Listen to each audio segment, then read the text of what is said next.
Baloo made one effort to hurry, but had to sit down panting, and so they left him to come on later while Bagheera hurried forward at the rocking panther canter. Kaa said nothing, but strive as Bagheera might, the huge rock python held level with him. When they came to a hill stream, Bagheera gained because he bounded across, while Kaa swam, his head and 2 feet of his neck clearing the water, but on level ground Kaa made up the distance. "By the broken locks and freed me," said Bagheera when twilight had fallen. "Thou art no slow goer." "I am hungry," said Kaa. "Besides, they call me Speckled Frog. Worm, earthworm, and yellow to boot. All one. Let us go on."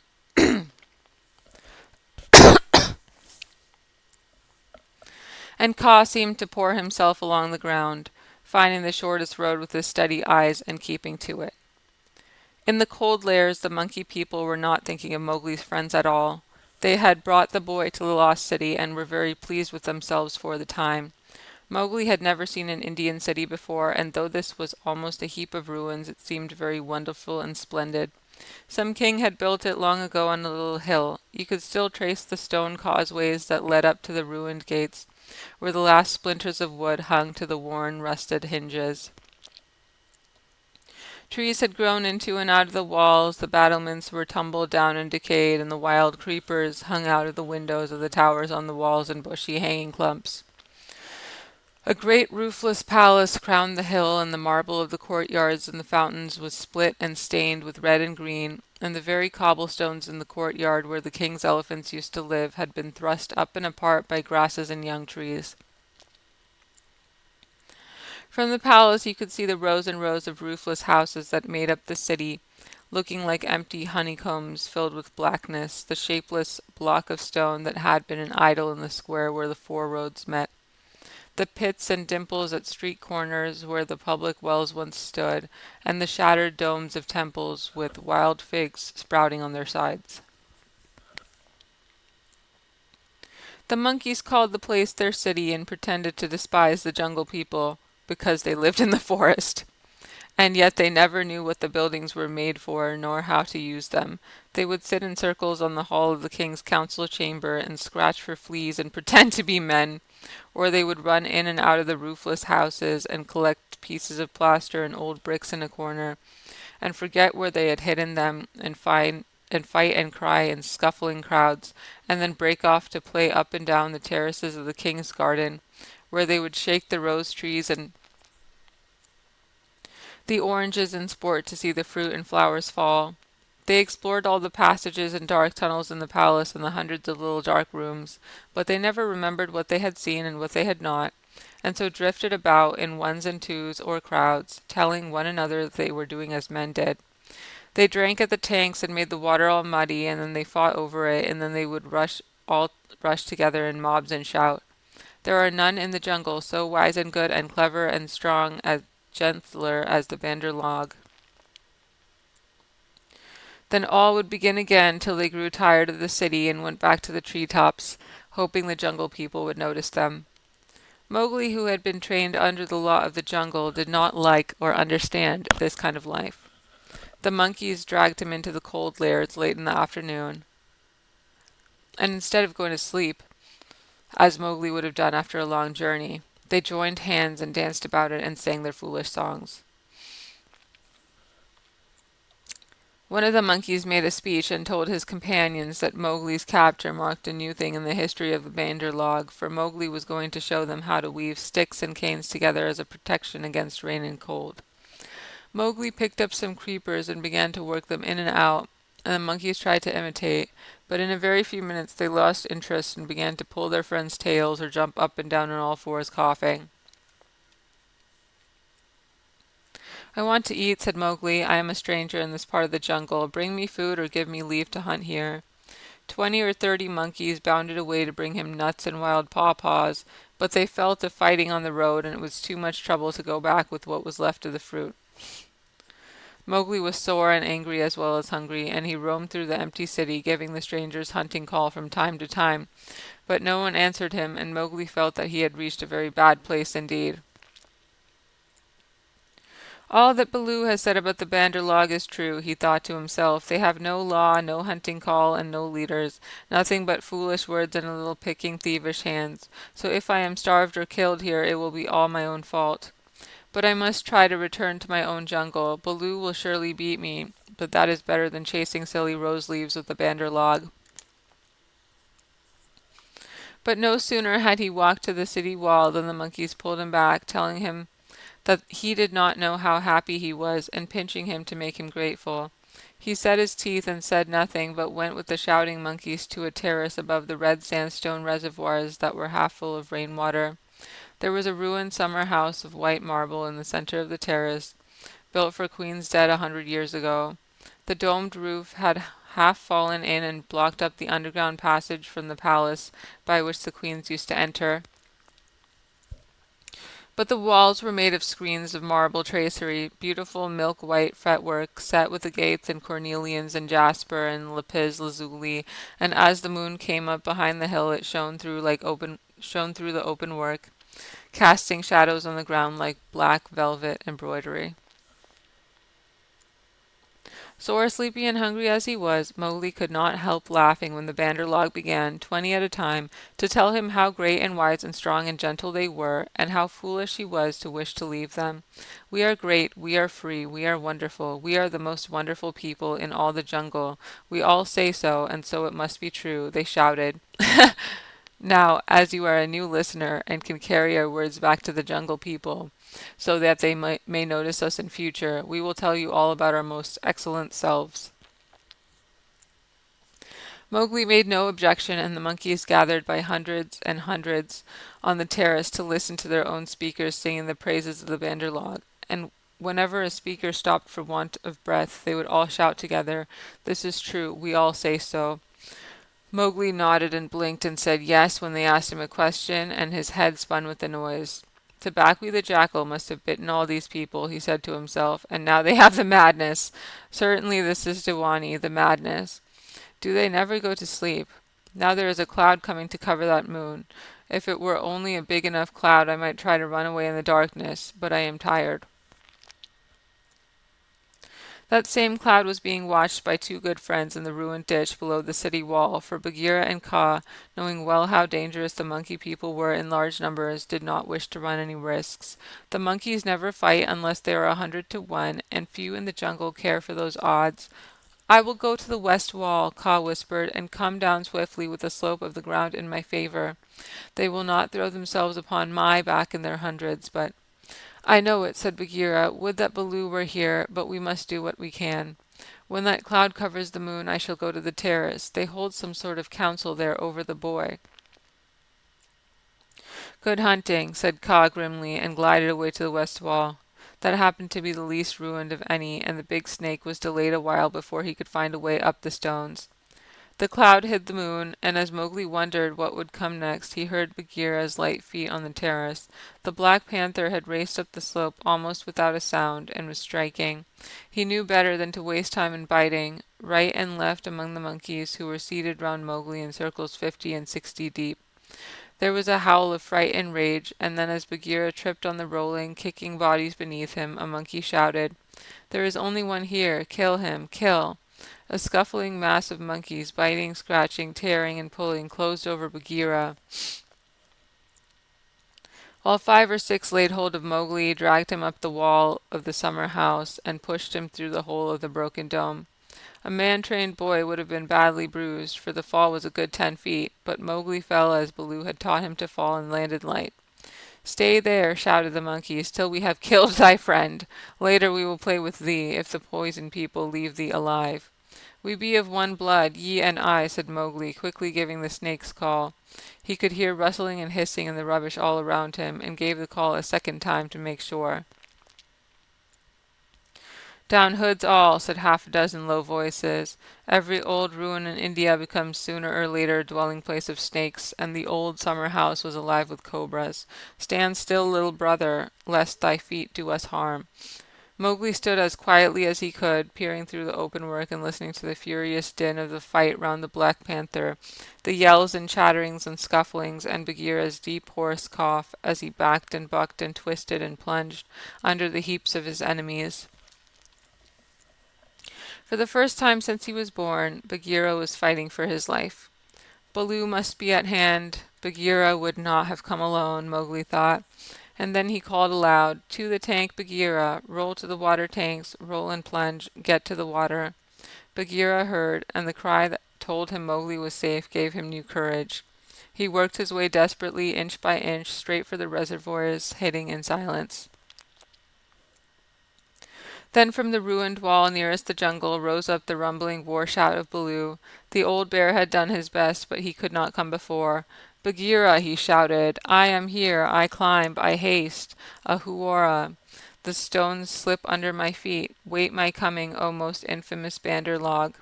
He panted up the terrace only to disappear to the head in a wave of monkeys, but he threw himself squarely on his haunches, and spreading out his forepaws, hugged as many as he could hold, and then began to hit with a regular bat, bat, bat, like the flipping strokes of a paddle wheel.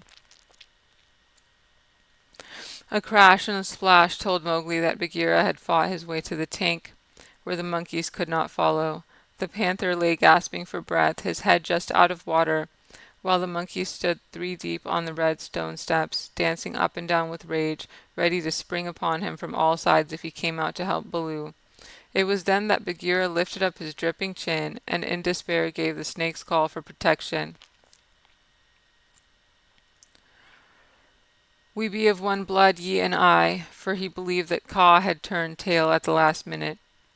Even Baloo, half smothered under the monkeys on the edge of the terrace, could not help chuckling as he heard the big black panther asking for help. Kaa had only just worked his way over the west wall, landing with a wrench that dislodged a coping stone into the ditch. He had no intention of losing any advantage of the ground, and coiled and uncoiled himself once or twice to be sure that every foot of his long body was in working order. All that while the fight with Baloo went on, and the monkeys yelled in the tank round Bagheera, and Mang, the bat, flying to and fro, carried the news of the great battle over the jungle, till even Hathi the wild elephant trumpeted, and far away, scattered bands of the monkey folk woke and came leaping along the tree roads to help their comrades in the cold lairs. And the noise of the fight roused all the day birds for miles round. Then Kaa came straight, quickly and anxious to kill. The fighting strength of a python is in the driving blow of his head, backed by all the strength and weight of his body. If you can imagine a lance or a battering ram or a hammer weighing nearly half a ton driven by a cool, quiet mind living in the handle of it, you can imagine roughly what Kaa was like when he fought. A python 4 or 5 feet long can knock a man down if he hits him fairly in the chest, and Kaa was 30 feet long, as you know. His first stroke was delivered into the heart of the crowd round Baloo, was sent home with shut mouth and silence, and there was no need of a second. The monkeys scattered with cries of "Kaa, it's Kaa, run, run." Generations of monkeys had been scared into good behaviors by the stories their elders told them of Kaa, the night thief, who could slip along the branches as quietly as moss grows and steal away the strongest monkey that ever lived. Of old Kaa, who could make himself look so like a dead branch or rotten stump that the wisest were deceived till the branch caught them. And then Kaa was everything that the monkeys feared in the jungle, for none of them knew the limits of his power, none of them could look him in the face, and none had ever come alive out of his hug. And so they ran, stammering with terror, to the walls and the roofs of the houses, and Baloo drew a deep breath of relief. His fur was much thicker than Bagheera's, but he had suffered sorely in the fight. Then Kaa opened his mouth for the first time and spoke one long hissing word, and the faraway monkeys, hurrying to the defense of the cold lairs, stayed where they were, cowering till the loaded branches bent and crackled under them. The monkeys on the walls and the empty houses stopped their cries, and in the stillness that fell upon the city Mowgli heard Bagheera shaking his wet sides as he came up from the tank. Then the clamor broke out again. The monkeys leaped higher up the walls. They clung round the necks of the big stone idols and shrieked as they skipped along the battlements, while Mowgli, dancing in the summer house, put his eye to the screenwork and hooted owl fashion between his front teeth to show his derision and contempt. "Get the man cub out of that trap. I can do no more," Bagheera gasped. "Let us take the man cub and go. They may attack again." "They will not move till I order them. Stay, you so—" Kaa hissed, and the city was silent once more. "I could not come before, brother, but I think I heard thee call." This was to Bagheera. "I may have cried out in the battle," Bagheera answered. "Baloo, art thou hurt?" "I am not sure that they have not pulled me into 100 little bearlings," said Baloo, gravely shaking one leg after the other. "Wow, I am sore. Kaa, we owe thee, I think, our lives, Bagheera and I. No matter. Where is the manling?" "Here in a trap. I cannot climb out," cried Mowgli. The curve of the broken dome was above his head. "Take him away. He dances like Mao the Peacock. He will crush our young," said the cobras inside. "Ha!" said Kaa with a chuckle. "He has friends everywhere, this manling. Stand back, manling, and hide you, O poison people. I break down the wall." Kaa looked carefully till he found a discolored crack in the marble tracery showing a weak spot, made 2 or 3 light taps with his head to get the distance, and then lifting up 6 feet of his body clear off the ground, sent home half a dozen full power smashing blows nose first. The screenwork broke and fell away in a cloud of dust and rubbish, and Mowgli leaped through the opening and flung himself between Baloo and Bagheera, an arm round each big neck. "Art thou hurt?" said Baloo, hugging him softly. "I am sore hungry and not a little bruised, but oh, they have handled ye grievously, my brothers. Ye bleed." "Others also," said Bagheera, licking his lips and looking at the monkey dead on the terrace and round the tank.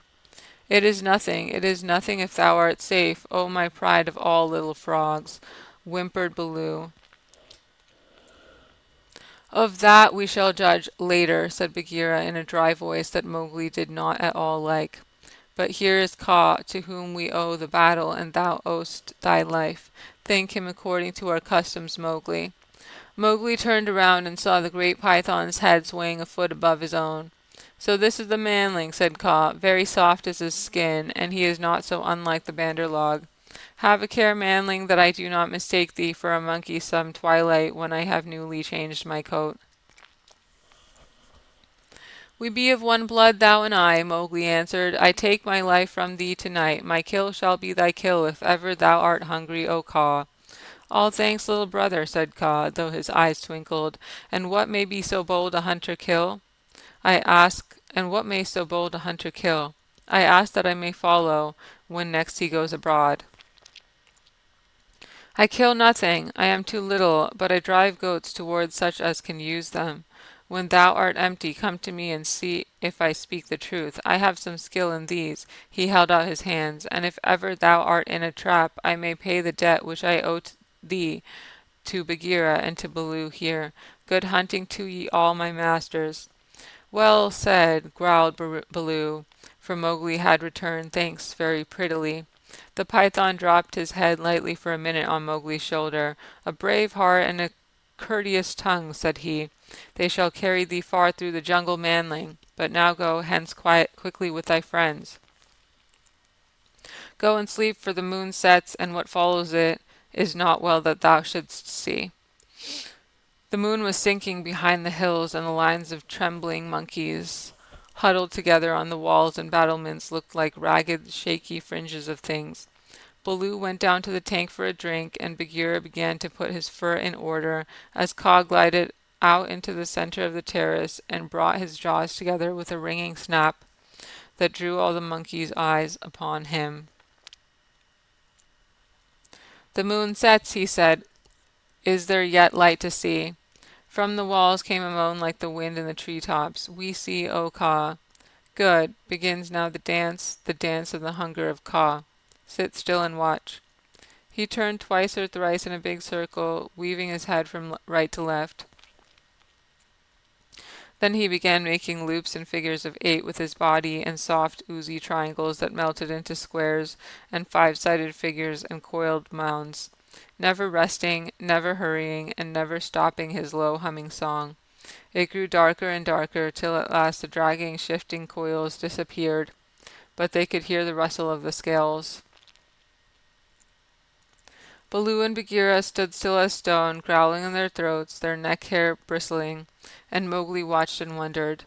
"Bandar log," said the voice of Kaa at last, "can ye stir foot or hand without my order? Speak." "Without thy order we cannot stir foot or hand, O Kaa." "Good. Come all one pace nearer to me." The lines of the monkeys swayed forward helplessly, and Baloo and Bagheera took one stiff step forward with them. "Nearer," hissed Kaa, and they all moved again. Mowgli laid his hands on Baloo and Bagheera to get them away, and the two great beasts started as though they had been waked from a dream. "Keep thy hand on my shoulder," Bagheera whispered. "Keep it there, or I must go back. Must go back to Kaa. Ah!" "It is only old Kaa making circles on the dust," said Mowgli. "Let us go." And the three slipped off through a gap in the walls to the jungle. "Woof!" said Baloo when he stood under the still trees again. "Never more will I make an ally of Kaa," and he shook himself all over. "He knows more than we," said Bagheera, trembling. "In a little time, had I stayed, I should have walked down his throat." "Many will walk that road before the moon rises again," said Baloo. "He will have good hunting, after his own fashion." "But what was the meaning of it all?" said Mowgli, who did not know anything of a python's powers of fascination. "I saw no more than a big snake making foolish circles till the dark came, and his nose was all sore. Ho, ho!" "Mowgli," said Bagheera angrily, "his nose was sore on thy account, as my ears and side and paws and Baloo's neck and shoulders are bitten on thy account. Neither Baloo nor Bagheera will be able to hunt with pleasure for many days." "It is nothing," said Baloo. "We have the man cub again."